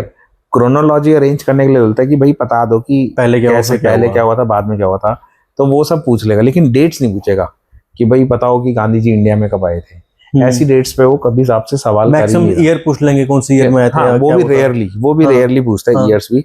तो जब वहां पर आपसे वो ईयर नहीं पूछ रहा, ना डेट्स पूछ रहा है, तो इकोनॉमी जैसे सब्जेक्ट में तो पूछना ना के बराबर है। Correct. तो आप कहने का मतलब है कि इसके थ्रू मैं ये समझाना चाहता हूँ स्टूडेंट्स को कि आपको ये समझना पड़ेगा कि एग्जाम एक्चुअली में आपसे पूछना क्या चाहता है। जैसे मैंने अभी आपको थोड़ी देर बताया था कि इश्यूज, मेंस में हमारे इश्यूज है, अब कई सारे इश्यूज है। एआई, क्या एआई सही में जॉब सिक्योरिटी के लिए थ्रेट है या नहीं है? क्लियर? तो ये चीज है। क्लियर? अर्बन फ्लडिंग का इशू, क्लाइमेट चेंज का इशू। क्लियर? एक जीएम क्रॉप। अब आधे से ज्यादा लोगों को ने, जैसे एक मैं कई बार बोलता हूँ कि आधे से ज्यादा लोगों को ये लगता है कि हम जीएम नहीं खाते, सिर्फ इंडिया में तो बीटी कॉटन मतलब जीएम का कॉटन अलाउ कर रखा है, जस्ट बता रहा हूँ। ठीक है। बट आधी से ज्यादा जनता जीएम खा रही है। क्लियर। तो आप ये देखोगे जब वो सर्च करेंगे तो उनको पता लगेगा ना, तो वो क्यूरियोसिटी एक चाहिए जागेगी कि भाई यहाँ पर ये है कि सरकार किस चीज पे क्या कर रही है, क्यों रेगुलेट कर रही है। क्लियर। तो वो सारी चीज है कि आपको उसके ऊपर काम करना पड़ेगा। क्लियर। सो बेसिकली पढ़ाने के तरीके इज द की। यस। तो बच्चा जब देखेगा यूट्यूब पे कोई मल्टीपल वीडियोस देखेंगे या अन्य लोगों के पढ़ाने के तरीकों को देखेंगे, Yes. कोई फ्रेंडली होकर पढ़ा रहे हैं, कोई भाई की तरह पढ़ा रहा है, कोई मेंटर की तरह पढ़ा रहा है, कोई बिल्कुल स्ट्रिक्टली पढ़ा रहे हैं, तो जोन से पढ़ाने का तरीका उनको अच्छा लगे उससे वो ऑप्ट कर सकते हैं। पढ़ाने का तरीका भी मैं आपको बताऊं, यूट्यूब पे अगर आप देखोगे 5 या 10 या 15 मिनट में आप जज नहीं कर सकते। जब कहीं आप टॉपिक पढ़ाते हो तो उसको पहले तो पूरा ऑर्गेनाइज करना होता है अच्छी तरह। ठीक है। क्लियर। फिर उसके अंदर आप एक तरह से एक प्रैक्टिकलिटी डालते हो, तब जाके आपको समझ आता है कि अच्छा ये चीज हो रही है। तो मतलब मेरा मानने का है कि अगर आप कोई भी एक टॉपिक पढ़ रहे हो उसके सब टॉपिक्स देखो क्या क्या आते हैं इसमें, और फिर उसका प्रैक्टिकल इम्प्लीकेशन देखो कि एक्चुअल में क्या हो रहा है। मतलब अगर मैं हिस्ट्री भी पढ़ रहा हूँ तो मेरे को एक बार अगर मैं गांधी जी के बारे में पढ़ रहा हूँ तो I have to be in Gandhi ji's mind कि अगर गांधी जी होता या मैं जवाहरलाल नेहरू होता या मैं लाल बहादुर शास्त्री होता तो क्या हो रहा होता। कि गांधी जी ने ये बोला तो क्यों सोच के बोला, मतलब क्यों बोला उन्होंने, या उनका ये एक्शन था। क्लियर। इस एक्शन पे किसी और फ्रीडम फाइटर ने क्या रिएक्ट किया तो क्यों किया होगा। तो वो पूरी सिचुएशन समझनी पड़ेगी। क्लियर। तो जाके आप देखना आपको हिस्ट्री पढ़ने में मजा आएगा। क्लियर। हिस्ट्री पढ़ने में मजा आएगा। अब जैसे अगर आज मैं बात करूँ इकोनॉमी के अंदर ट्रम्प क्या क्या कर रहा है, कभी टैरिफ की बात करता है, कभी बोलता है कि भाई अगर डॉलर के साथ डी डॉलराइजेशन करी या डॉलर का यूज नहीं किया तो छोड़ूंगा नहीं। तो कहीं ना कहीं माइंडसेट पढ़ना पड़ेगा ना कि व्हाट एक्चुअली ही वांट्स। अब ऐसा तो है नहीं कि वो कोई स्टेटमेंट ऐसे ही दे रहा है। क्लियर। तो कहीं ना कहीं उस माइंडसेट में जाना पड़ेगा ना। मतलब अपार्ट फ्रॉम जॉब की कई लोगों ने बना दिया या जोक्स बना दिए कि वो कुछ भी बोल रहा है, नहीं भाई कुछ तो होगा ना। इतना बड़ा एक लीडर है वो। या हमारे प्रधानमंत्री कुछ कर रहे हैं तो कुछ तो सोच के कर रहे होंगे ना। क्लियर। चाहे आप उसको हर चीज को पॉलिटिकल एंगल नहीं दे सकते ना। क्लियर। तो there is something in the mind, media का काम है वो पॉलिटिकल एंगल देगा, ऑपोजिशन का काम है पॉलिटिकल एंगल देगा। बट उन्होंने अगर ये चीज सोची है तो कुछ सोच के ही करी होगी ना। तो वो थॉट भी आपको लेके आना बहुत जरूरी है। तो मैं हमेशा स्टूडेंट को बोलता हूँ कि डोंट बी लाइक दिस की एक ही थॉट के ऊपर चलते रहो, या जो आपने एक थॉट बना लिया तो आपको दूसरी तरफ भी देखना पड़ेगा। तो this is what you have to understand. Right sir. हमारी इस पूरी बातचीत के अंदर हमने काफ़ी सारी चीज़ों के बारे में आपसे डिस्कस किया है। कुछ चीज़ों में आपने बहुत इजी तरह से चीज़ों को अपने क्लैरिफाई करके हमको अपने गाइडेंस व्यूअर्स के लिए दिया है, सजेशन दिया है। मैं चाहूँगा कि मैं आपको ज़्यादा समय ना लूँ आज के दिन में। मैं चाहूँगा कि मैं आपसे दोबारा मिल पाऊँ, एक बार और बैठ पाऊँ, एक और नई बातचीत कर पाऊँ, किसी और टॉपिक पर कर पाऊँ। तो मैं चाहूँगा इस सेशन को मैं पॉज करना चाहूँगा with a concluding remark from your side which needs to be a type of concluding remark. इसके अंदर कोई स्टूडेंट है जो कि अभी बस 12वीं क्लियर करी है, ग्रेजुएशन में अभी एंटर करने वाले हैं, एंड जानकारी है कि यूपीएससी कोई बड़ी संस्थान है जो कि देश के आईएएस बनाते हैं, और मुझे वो तैयारी करनी है, मुझे देश को प्रतिनिधित्व करना है, रिप्रेजेंट करना है ऑन अ बेटर लेवल। तो उस स्टूडेंट को कैसे शुरुआत करनी चाहिए? एक 5 मिनट कह लीजिए या 5 पॉइंटर कह लीजिए, एक क्रक्स का how to start a journey, UPSC journey. Please आप हमारे व्यूअर्स को शेयर करिए ऑन दैट कैमरा। देखो स्टूडेंट्स के लिए मैं यहाँ पर एक ये चीज़ बोलूँगा। सबसे पहले तो अगर आप यहाँ पर तैयारी करने के लिए आ रहे हो आईएएस के लिए, तो सबसे पहले तो माइंड सेट क्लियर होना चाहिए कि why you want to be an IAS. Clear. तो मतलब ये थॉट नहीं होना चाहिए यार जॉब सिक्योरिटी या फिर पैसे कमाने हैं। भाई पैसे कमाने के लिए प्राइवेट सेक्टर है। Clear. Private sector will give you huge money जो आप यहाँ पर मतलब यूपीएससी में लीगल तरीके से तो नहीं कमा सकते। क्लियर। तो वो चीज़ सर पहले ही बोलूँगा। दूसरा है कि आपका एक माइंडसेट होना चाहिए। अब सी यहाँ पर जब माइंडसेट की बात कर रहा हूँ तो एक आईएएस मानता हूँ कि उसके पास बहुत पावर्स होती हैं, आईपीएस के पास बहुत पावर होती हैं। अब एक आईएएस सब कुछ नहीं कर सकता, बट एटलीस्ट एक चीज़ भी अगर वो कर देता है करेक्ट, बहुत बड़ी बात है। तो अगर मैं किसी एक डिस्ट्रिक्ट का आईएएस हूँ या फिर कल को प्रमोट होके पूरा स्टेट आएगा, क्लियर, तो अल्टीमेटली आपके पास इतना सारा एक वो चीज़ है कि मतलब आप एटलीस्ट अगर एक भी बड़ा रिफॉर्म ले आए, क्लियर, लाइक एजुकेशन में ले आए या हेल्थ में ले आए या आजकल ट्रांसपोर्ट को लेके आए, रोड सेफ्टी को लेके आए, अगर एक चीज़ में भी अगर आप बहुत बड़ा रिफॉर्म ले आए तो वो एक तरह से वहाँ के लोगों के लिए अचीवमेंट है और आईएएस के लिए भी अचीवमेंट है कि मैं एटलीस्ट ये कर पाया। तो कहीं ना कहीं अगर आप देखोगे जैसे आपके जीवन में प्रायोरिटीज हैं, तो आईएएस के लाइफ में भी प्रायोरिटी है कि मैं अगर आज आईएएस बनाऊं, क्लियर, तो कहीं ना कहीं मुझे बनने के बाद एटलीस्ट अगर मैं अपने पूरे 30 साल की सर्विस में या 40 साल की जो भी है एक चीज भी लो, बट हाँ वो थॉट आपका अभी से डेवलप होना चाहिए। वाई, क्लियर, वाई पार्ट, कि भाई मैं आईएएस बन के एटलीस्ट ये तो करना चाहूंगा, एटलीस्ट ज्यादा कर लो तो बहुत बढ़िया बात है, क्योंकि जब आपका वो थॉट होगा ना तभी आप पढ़ाई कर पाओगे। पहले तो थॉट क्लैरिटी होनी बहुत जरूरी है। क्लियर, कि भाई अगर यही है कि भाई आईएएस बन के मैं रील बनाऊंगा या फिल्म स्टाइल है मेरी, सेलिब्रिटी बन जाऊंगा, वो आप बनोगे, नो डाउट, उसमें कोई दिक्कत लोग नहीं बनाएंगे, लोग बनाएंगे ही बनाएंगे। क्लियर, बट वो कहीं ना कहीं वो चीज आपको डिस्ट्रैक्ट करती है। तो पहले आपको क्लैरिटी होनी चाहिए कि why you want to be that position, क्या सोच के आप उस चीज पे आना चाहते हो। क्लियर, तो वो पहले बहुत इंपॉर्टेंट है जी। दूसरा आपके लिए इंपॉर्टेंट क्या है कि अगर आप आईएएस बनने की सोच भी रहे हो या इसकी तैयारी करने का सोच रहे हो, तो नॉर्मली मैं आपको ये कहूँगा कि डिसीजंस को लो। क्लियर, कि भाई मेरे को तैयारी करनी है तो मेरे को कोचिंग ज्वाइन करनी है नहीं करनी, उसको करने से पहले मैं आपको ये कहूँगा कि नो डाउट यहाँ पर कई सारी वीडियोज़ हैं कि भाई आईएएस बनने के लिए मतलब आप अपने 4, 5, 6 साल वेस्ट कर रहे हो। तो जो लोग इसको बोलते हैं ना वेस्टेज, मैंने और वो ज़्यादातर उन्हीं लोगों से सुना है जो खुद सर्विस का पार्ट है। क्लियर, खुद सर्विस का पार्ट है, सर्विस कर चुके हैं। क्लियर, तो अल्टीमेटली वही लोग ज़्यादा बोल रहे हैं। क्लियर, मतलब they are part of government directly और इनडायरेक्टली। क्लियर, तो भाई आप अगर इसको वेस्टेज बोल रहे हो then why you are there. Clear, आप वहां पर क्यों। क्लियर, तो मैं यहाँ पर ये बोलूंगा ऐसा कुछ नहीं है। आप जब आईएएस की तैयारी करते हो, इन केस अगर नहीं भी होता and you are doing something else, तो आपका काम करने का तरीका बहुत अलग होगा। आपका काम करने का तरीका बहुत अलग होगा, आपके पास एक पर्सपेक्टिव होगा, आप हर एंगल से सोच सकते हो। क्लियर, तो एक चीज ये है। तो दूसरा, अगर आप ये देखोगे कि जब आप तैयारी करने की सोच रहे हो तो ये इन चीजों को मत डिस्ट्रैक्ट हो कि अगर मैं नहीं बना तो क्या होगा। तो ये बहुत दूसरी मतलब सेकेंडरी थिंग्स है। यहाँ पर मैं आपको ये कहूँगा कि आप तैयारी जब कर रहे हो ना, तो सबसे पहले अपनी कैपेबिलिटी को चेक करो। क्लियर, और यहाँ पर कैपेबिलिटी में मैं ये नहीं कहूँगा कि भाई एक इंटेलिजेंट स्टूडेंट है वही कर सकता है। क्लियर, एक जो एवरेज स्टूडेंट है, क्लियर, वो भी कर सकता है। क्लियर, वो भी तैयारी कर सकता है। तो मैं आपको ये कहूँगा कि आप जब यहाँ पर कुछ आपको स्किल्स चाहिए, मतलब एक ट्रेट चाहिए, जैसे कि आपके अंदर पेशेंस होनी चाहिए। पेशेंस मतलब आपको पढ़ने की एक हैबिट होनी चाहिए। क्लियर, मतलब you love time spending with books. तो दूसरा, आपको बुक्स के साथ टाइम स्पेंड करने की आदत होनी चाहिए। क्लियर, तीसरा, you must be ready to cut off from your social life. Social life मतलब भाई ये ना हो कि आज किसी फ्रेंड की वेडिंग है या बर्थडे पार्टी है या कोई फंक्शन है, कभी किसी रिलेटिव का है। क्योंकि होता क्या है कि आप जाके वो फंक्शन या गैदरिंग को अटेंड जरूर कर लेते हो, लेकिन उसके बाद आपके ना 2-3 दिन और खराब होते हैं। इट्स नॉट लाइक कि मैं 2 घंटे के लिए गया, 3 घंटे में वापस आ गया, 2-3 घंटे के लिए, आपके 3 दिन खराब होंगे। क्लियर, क्योंकि वहां पर जाओगे सोशल गैदरिंग में, कोई कुछ बोल देगा, कुछ सुनोगे, यार वो फलाना तो वो कर रहा है, वो कर रहा है, तुम क्या कर रहे हो। क्लियर, तो कहीं ना कहीं सोसाइटी है वो, उन चीजों से आप दूर हो, 4 लोग क्या कहेंगे, वही 4 लोग हैं। तो तीसरा है कि you must be ready to cut off from this social life. और अगर जा भी रहे हो सोशल लाइफ में, तो माइंड इतना ट्रेंड होना चाहिए कि उन डिस्ट्रैक्शन से आपको कोई इंपैक्ट नहीं पड़ना चाहिए। क्लियर, तो थर्ड इज दिस। फोर्थ, जब आप तैयारी स्टार्ट कर रहे हो, क्लियर, तैयारी स्टार्ट कर रहे हो, तो मैं आपको ये कहूँगा जो आपका बेस्ट सब्जेक्ट है, क्लियर, जो मतलब अब नो डाउट आपने अपनी स्कूलिंग करी या फिर कॉलेज में हो आप, तो कॉलेज में आपने कहीं ना कहीं आपका कोई ना कोई एक एरिया तो होगा कि जो मेरे को अच्छा लगता है पढ़ने में। क्लियर, तो अल्टीमेटली आपने कोई हिस्ट्री अच्छा लगता है, ज्योग्राफी अच्छा लगता है, पॉलिटी, साइंस, व्हाटएवर, तो मैं आपको कहूँगा कि अपने बेस्ट सब्जेक्ट का सिलेबस उठाओ, उसको पढ़ना शुरू करो। क्लियर, तो आपको कहीं ना कहीं अपनी कैपेबिलिटी भी पता लगेगी, आपको समझ आएगा कि भाई यूपीएससी उस चीज में क्या मांग रहा है।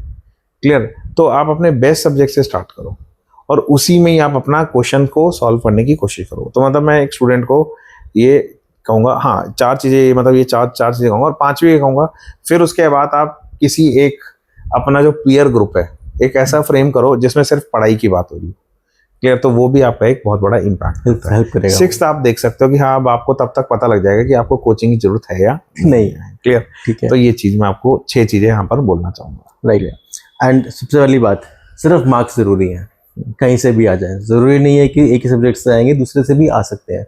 आपको सिर्फ नैया पार लगानी है, कितने गोते खाने हैं, कितने चाबू चलाने हैं, वो आपको डिसाइड करना है।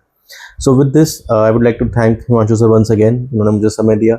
आप लोगों को कुछ और जानना हो, पूछना हो तो कमेंट बॉक्स में आप लिख सकते हैं, नहीं तो मैं सर का इंस्टाग्राम हैंडल शेयर कर दूंगा, आप उनसे डायरेक्ट कनेक्ट कर सकते हैं। नंबर नहीं डालूंगा मैं सर का सर से नंबर चाहिए तो इंस्टाग्राम से ले लेना। सो with this, thank you sir, thank you very much and cut.